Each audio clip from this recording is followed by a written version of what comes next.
Hey guys, it's Cesar from Akio Sports, and today's video, it's a fun one again because we start debunking some myths that I used to say as a much more inexperienced coach. I still hear from some coaches, we hear from players I used to hear as a player, and that's going to be the snapping on the wrist when it comes to the serve. So let's take a look at actually logistically how the serve works, and also what actually the ball does throughout the serve and throughout when I hit, when it goes to the opponent. So let's start with the latter.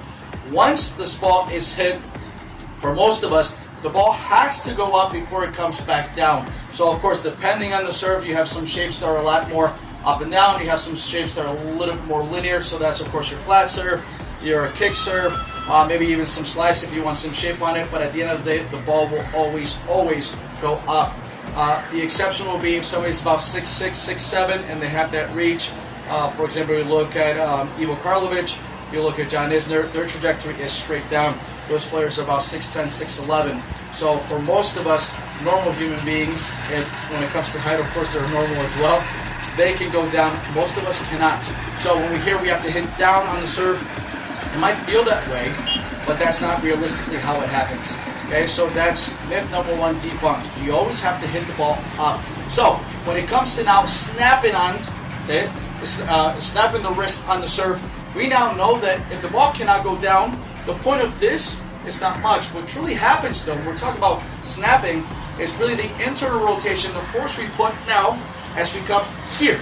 And you see now, this is what players feel, and they snap and they turn and they come here. They might feel that way, but at contact, they are not snapping at this, okay? They're just really internally rotating the shoulder as fast as they can through all the kinetic chain and all that energy buildup that they had from ground force all the way up.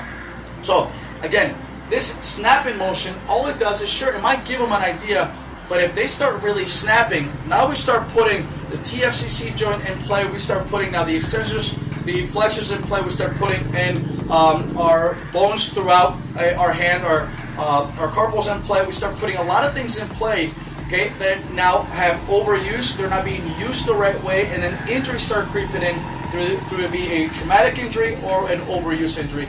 So again, watch what you say to players. Players, watch what you listen to and understand what coaches are really trying to say. It's not a true snap of the wrist, but really an internal rotation as fast as you can towards contact, and then move it, of course, through deceleration phase and then finish. So again, some food for thought for coaches, some food for thought for players. Keep at it, stay safe, and hopefully we'll see you on the court soon.